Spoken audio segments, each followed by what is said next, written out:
안녕하세요. 주의 백성의 강건함을 위하여 매일 밥 짓는 목사 김태양입니다. 오늘의 말씀은 베드로전서 1장 13절에서 25절까지의 말씀입니다. 우리는 함께 베드로전서를 살피고 있습니다.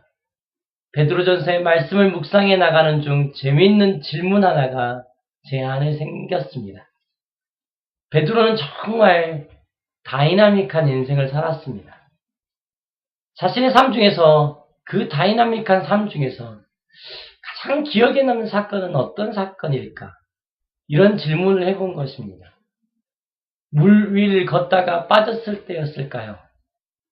주는 그리스도시요 살아계신 하나님의 아들이라고 고백한 그때였을까요? 예수님을 3번 부인했던 그때, 또 닭이 울던 그때였을까요? 부활의 주님을 만났을 때였을까요? 마가의 다락방에서 성령님이 임하는 것을 경험했을 때였을까요? 솔직히 저도 잘 모르겠습니다. 그런데 베드로전서를 기록할 때만큼은 요한복음 13장에서 예수님이 제자들의 발을 씻기던 그때를 기억하고 있지 않을까 생각해 보았습니다. 1장 13절을 보시겠습니다. 그러므로 너희 마음의 허리를 동이고 근신하여 예수 그리스도께서 나타나실 때 너에게 가져다 주실 은혜를 온전히 바랄지어다. 5장 5절입니다. 젊은 자들아 이와 같이 장로들에게 순종하고 서로 겸손으로 허리를 동이라. 하나님은 교만한 자를 대적하시되 겸손한 자에게는 은혜를 주시느니라. 헬라어로 이 구절들을 살펴보면 1장 3절의 동이다는 허리를 동이며 일을 준비하는 상태, 여행을 준비하는 상태, 또 누군가를 섬기기 위해서 준비하는 상태를 말하는 것입니다. 5장 5절은 복종하는 상태를 표현하는 말입니다. 5장 5절이 젊은 자들을 향한 권면이지만 5장 1절부터 4절까지를 살펴보면 베드로가 장로들에게 동일한 요청을 하고 있다는 것을 알 수 있습니다. 예수님은 섬기기 위하여, 죽기 위하여, 사랑하기 위하여 이 땅에 오셨습니다. 이 모습을 가장 명확하게 보여주는 장면이 바로 십자가에 오르시기 전 잡수시던 곳에서 일어나 자신의 허리를 동이고 종으로서 제자들의 발을 씻기신 그 장면이 아니었을 것인가 생각해 봅니다. 만왕의 왕이신 주님의 종, 주님이 종으로, 종의 모습으로 제자들을 발을 씻기신 그 장면 말입니다. 하나님이 이 예수님을 우리에게 길과 진리로, 생명으로 주셨습니다. 17절부터, 본문의 17절부터 읽어드리겠습니다. 외모로 부르지 않고 각 사람의 행위대로 심판하시는 이를 너희가 아버지라 부른즉 너희가 나그네로 있을 때를 두려움으로 지내라. 너희가 알거니와 너희 조상이 물려진 헛된 행실에서 대속함을 받는 것은 은이나 금같이 없어질 것으로 된 것이 아니요 오직 흠없고 점없는 어린 양 같은 그리스도의 보배로운 피로 된 것입니다. 오직 예수 그리스도, 천하 인간에게 다른 길을 주신 일이 없습니다.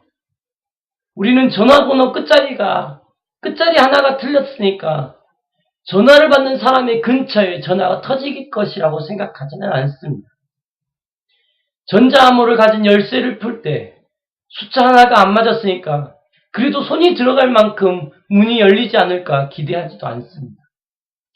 하나님이 인생의 대속을 위하여 그 어떤 행실을 버리기 위하여 우리에게 주신 유일한 길은 예수 그리스도 한 분이십니다. 더 웨이이십니다. 그 길을 한 우리에게 이제 예수님처럼 살아가기를 요청하고 계십니다. 14절부터 읽어드리겠습니다. 너희가 순종하는 자식처럼 전에 알지 못하던 때에 따르던 너희 사욕을 본받지 말고 오직 너희를 부르신 거룩한 이처럼 너희도 모든 행실에 거룩한 자가 되라. 기록되었을 때 내가 거룩하니 너희도 거룩할지어다 하셨느니라. 기록되었을 때 내가 거룩하니 너희도 거룩할지어다 하셨느니라. 우리에게 이 땅에 오셔서 아버지께 온전히 순종하셨던 예수님처럼 거룩 그 자체이신 하나님처럼 하나님께서는 살아가 달라고 우리에게 부탁하고 계시는 것입니다. 순종하는 자식처럼 거룩한 이처럼 순종하는 자식처럼 거룩한 이처럼 우리를 향하여 살아가라고 말씀하시는 것입니다. 이 진리의 길에 가능성을 열어주는 것이 바로 말씀입니다. 진리입니다. 23절입니다. 너희가 거듭난 것은 썩어질 씨로 된 것이 아니요 썩지 아니할 씨로 된 것이니 살아있고 항상 있는 하나님의 말씀으로 되었느니라. 여러분, 말씀의 핵심이 무엇인지 아십니까? 계명의 핵심, 말씀의 핵심을 예수님은 하나님의 사랑, 이웃사랑, 그리고 서로 사랑이라고 정의하고 계십니다. 요한복음 13장 34절과 35절입니다. 새 계명을 너희에게 주노니 서로 사랑하라. 내가 너희를 사랑한 것 같이 너희도 서로 사랑하라. 너희가 서로 사랑하면 이로써 모든 사람이 너희가 내 제자인 줄 알리라. 오늘 본문의 말씀 22절도요. 너희가 진리를 순종함으로 너희 영혼을 깨끗하게 하여 거짓 없이 형제 사랑하기에 이르렀나니 마음으로 뜨겁게 서로 사랑하라. 오늘 예수님이 찾으시는 사람은 말 잘하는 사람이 아닙니다.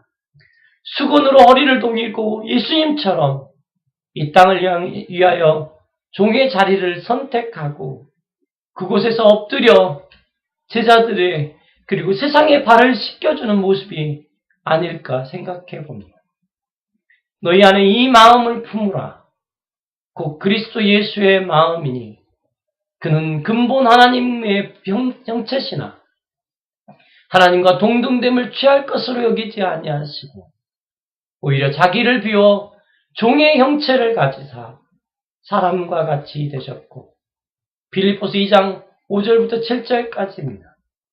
저녁 잡수시던 자리에서 일어나 겉옷을 벗고 수건을 가져다가 허리를 두르시고 이에 대하에 물을 떠서 제자들의 발을 씻기시고 그 두르신 수건으로 닦기를 시작하여 시몬 베드로에게 이르시니 베드로가 이르되 주여 주께서 내 발을 씻으시나이까? 주여 주께서 내 발을 씻으시나이까? 오직 예수입니다. 우리는 예수님처럼 살아야 하고 그리고 말씀으로 삶을 살아야 합니다. 주의 백성들이여 오늘도 화이팅!